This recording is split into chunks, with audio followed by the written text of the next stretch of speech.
Amigos telespectadores da Rede Vida de Televisão e do programa Páginas Difíceis da Bíblia, um programa, como sabem, eminentemente bíblico. Nós estamos aqui dando um aprofundamento aos interessados a respeito do Evangelho de São João. Nós estávamos falando a respeito do discurso de despedida de Jesus e sua oração final. Eu terminei falando que o versículo 3º era um versículo difícil porque os gnósticos do passado interpretaram vida eterna de maneira gnóstica. Isto é, a vida eterna consiste num conhecimento. Certo? A ilação é feita e há um relacionamento profundo entre vida eterna e conhecimento de Deus através de Jesus Cristo. E como se sai da gnose? E como se busca uma outra explicação? Da seguinte maneira: o conhecimento de que fala aqui não é um conhecimento intelectual apenas, não é um conhecimento noético, não é um conhecimento abstrato, filosófico. O conhecimento de Deus é um conceito bíblico que conleva consigo uma experiência íntima de Deus. Assim, Jeremias, capítulo 31, versículos 31 a 34. Todos naqueles dias me conhecerão, do maior ao menor. Isto é, não se trata de estudos aprofundados, mas se trata de fazer uma experiência íntima, profunda, gozosa, transformadora de Deus. Não era exatamente isto que entendiam os gnósticos. É perfeitamente compreensível a leitura desse versículo sem apelar para a gnose que se expandiu no século II e no século III. O conhecimento aqui é outra coisa bem diferente. Seguindo com a leitura, padre. Era só isso? Você não queria fazer uma pergunta? Eu queria, mas o senhor respondeu. Já Na verdade, respondi? a minha dúvida era justamente essa. Ao ler o versículo, ora, a vida eterna é esta, que eles te conheçam a ti, o único Deus verdadeiro, e aquele que enviaste, Jesus Cristo. A minha pergunta era, padre, ora, se a vida eterna é conhecer a Deus e Jesus Cristo, como nós ficamos, se nesta vida nos é dado conhecer pela Igreja Deus e Jesus Cristo? Então, de certa maneira, a resposta foi dada. Um certo conhecimento de Deus nós temos, só que é um conhecimento confuso. Paulo fala isto no capítulo 13º, da 1 aos Coríntios. Agora conhecemos, mas de maneira confusa, como que através de um espelho. Na antiguidade, os espelhos não eram como hoje. Portanto, havia apenas uma penumbra. Agora conhecemos. Mas então, no futuro, conheceremos como nós mesmos somos. Perfeitamente a minha dúvida. Seguindo com a leitura a partir do versículo 4. Eu te glorifiquei na terra, concluí a obra... Veja, eu te glorifiquei na terra. Qual é a perspectiva daquele que está escrevendo o texto? De quem já não está mais aqui. Jesus já realizou plenamente a sua hora. Já não está. Já não está mais neste mundo, está à direita de Deus. Aliás, eu vi aqui em outros versículos também dá essa mesma impressão, né? Há uma atemporalidade. Isso, a temporalidade. Concluí a obra que me encarregaste de realizar. Paulo também, num discurso de adeus, diz a mesma coisa. É hora de baixar as velas. Combati o bom combate. Terminei a carreira. Guardei a fé. Agora me está reservada a coroa da justiça. Jesus se exprime com palavras diversas, mas o conceito, no fundo, é mais ou menos o mesmo. E agora glorifica-me, Pai, junto de ti, com a glória que eu tinha junto de ti, antes que o mundo existisse. E agora glorifica-me com a glória que tive junto de ti antes que o mundo existisse. O autor aqui imagina ou quer crer que os leitores saibam que Jesus já existia junto do Pai antes que o mundo existisse. Ou seja, o autor desta oração se recorda profundamente do prólogo deste evangelho. No princípio era o verbo, a palavra estava voltada para Deus e a palavra era Deus. E é esta palavra que se encarna e habita entre nós. E, Padre, interessante como esse versículo aqui nos apresenta o plano de salvação do homem por Deus através de Jesus já antes da existência do homem, não? Bom, Deus só teve um desígnio, não é? O desígnio jamais nos teria criado se não fosse para nos tornar participantes da glória de Jesus Cristo. Jamais Deus teria criado alguém se não fosse com esta finalidade última, com este último intento. E aqui fica bem claro isso, não é, Padre? Fica claro. E Jesus quer dar a vida eterna, exatamente aquela que ele possui, agora, depois da hora, àqueles que creem nele. Manifestei o teu nome aos homens, que do mundo me deste. Eram teus e os destes a mim, e eles guardaram tua palavra. Eram teus e os deste a mim, e guardaram tua palavra.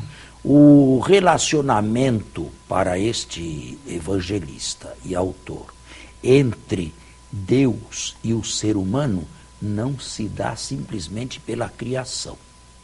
O nosso relacionamento com Deus para este evangelho passa pela nossa aceitação ou rejeição de Jesus Cristo.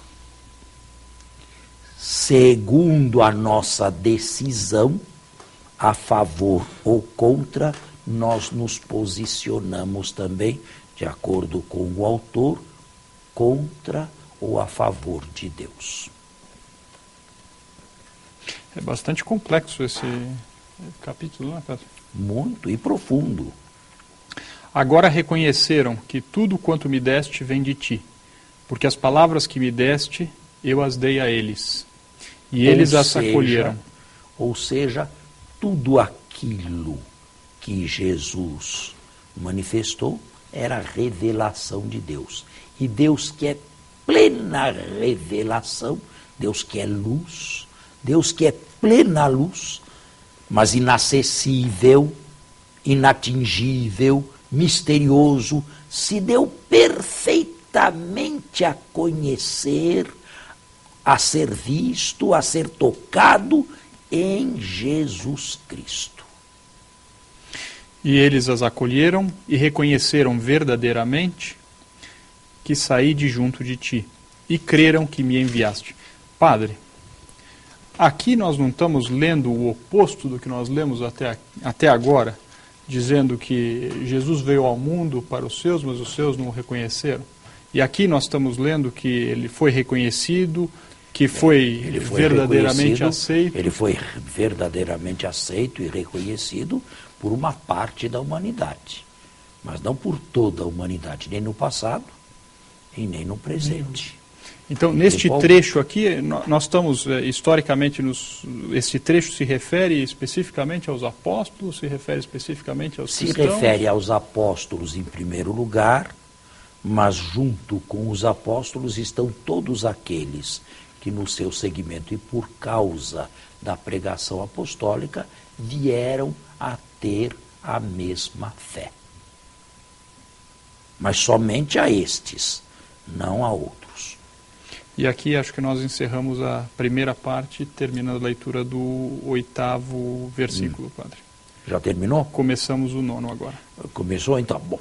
Então, toda esta primeira parte, nesta primeira parte, eu repito o que já disse, Jesus pede para si, mas não pede egoisticamente, pede em vista do nosso bem.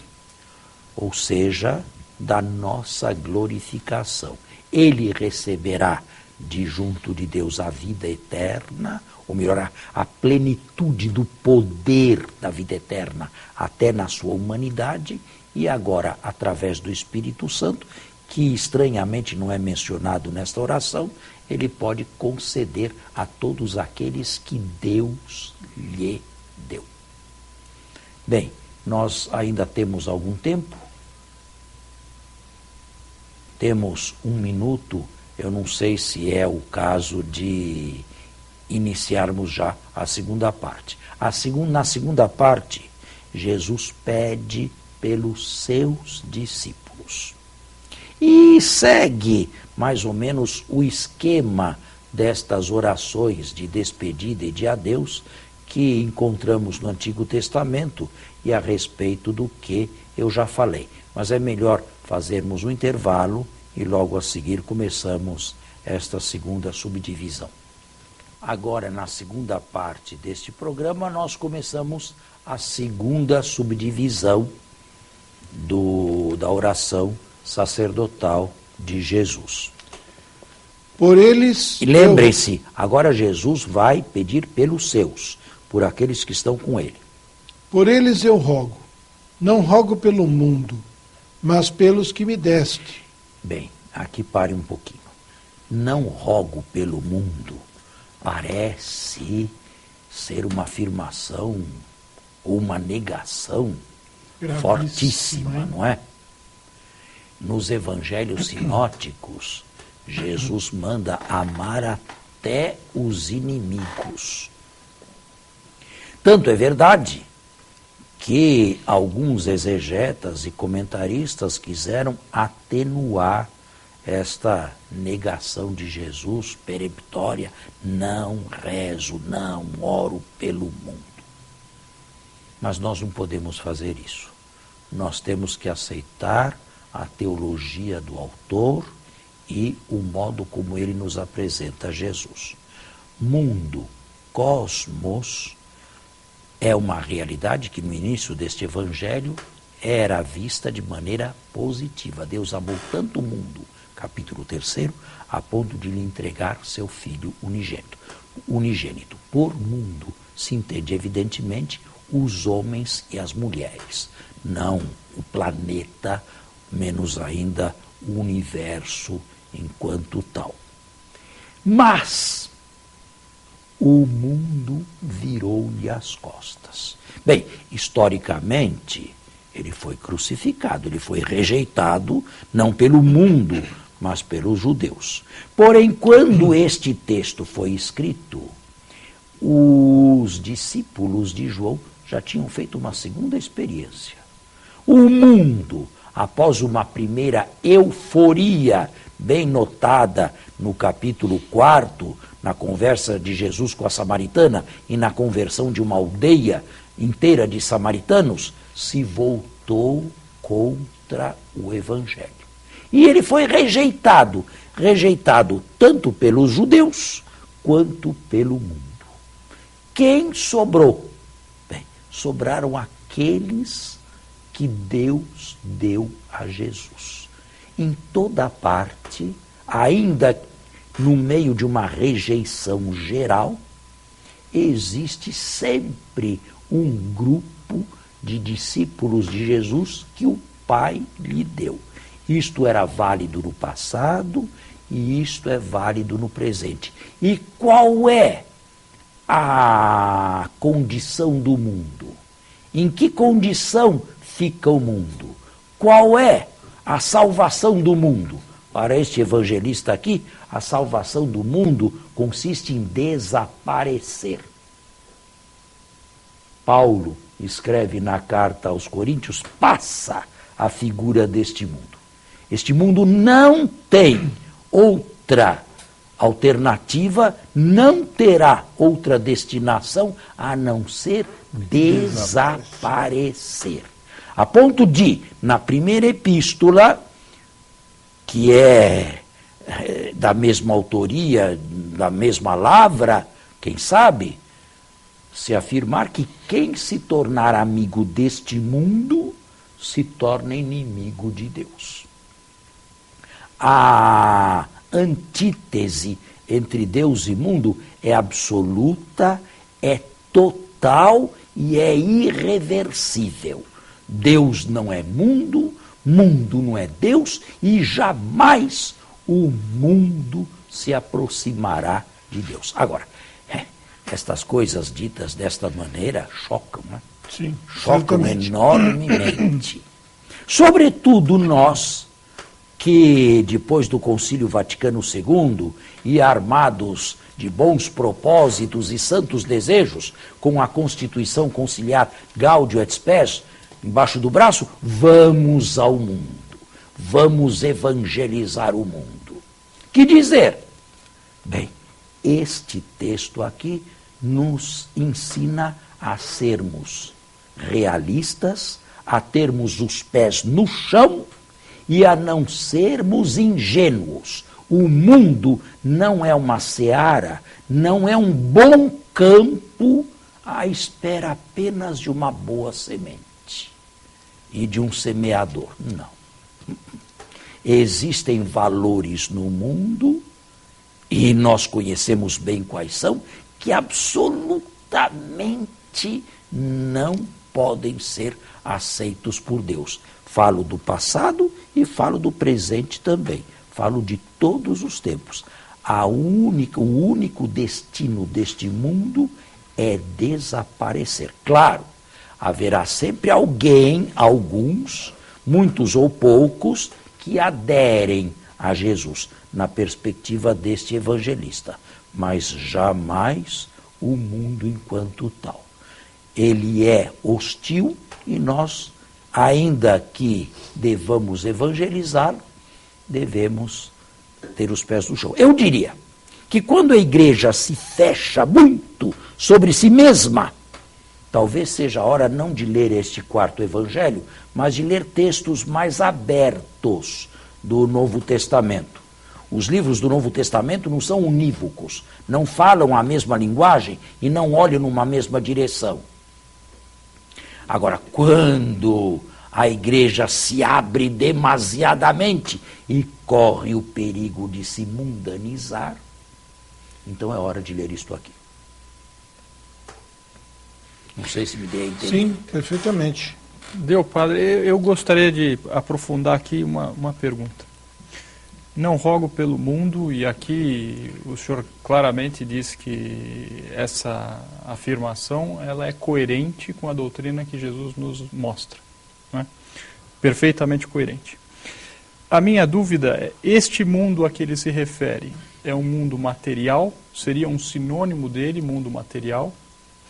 Por quê? Se assim for, ele mesmo exclui desse mundo material as pessoas que o seguem e elas não fazem parte do mundo? Não. Este mundo a que ele se refere não é contraposição de espírito com matéria. Isso não existe neste evangelho aqui. Não existe. E não existe no Novo Testamento também. Este mundo a que se refere João são os homens e as mulheres tomados em seu conjunto. A população, digamos, deste mundo aqui. Existem sempre aqueles que aderem, aqueles que aceitam, aqueles que têm coração aberto e aqueles que não absolutamente e semeiam aqui o contrário do evangelho, o anti-evangelho. São os anticristos de que fala não este evangelho aqui, mas a primeira epístola escrita na mesma área e com o mesmo pensamento. Ouvistes dizer que o anticristo vem. Patrimônio comum do cristianismo primitivo. Ouvistes falar que o anticristo vem. Já agora estão no mundo diversos anticristos. Só que para o autor desta primeira carta aqui, os anticristos que já estavam no mundo eram aqueles que faziam racha e divisão nessa comunidade através da imposição do gnosticismo. Ficou claro aí? Então, o resumo da ópera aqui, padre, é que mundo para nós São todas aquelas pessoas que escolheram não receber a Jesus. Que escolheram conscientemente, que escolheram responsavelmente colocar-se, posicionar-se contra o Deus único revelado por Jesus. Porque não existe outro Deus.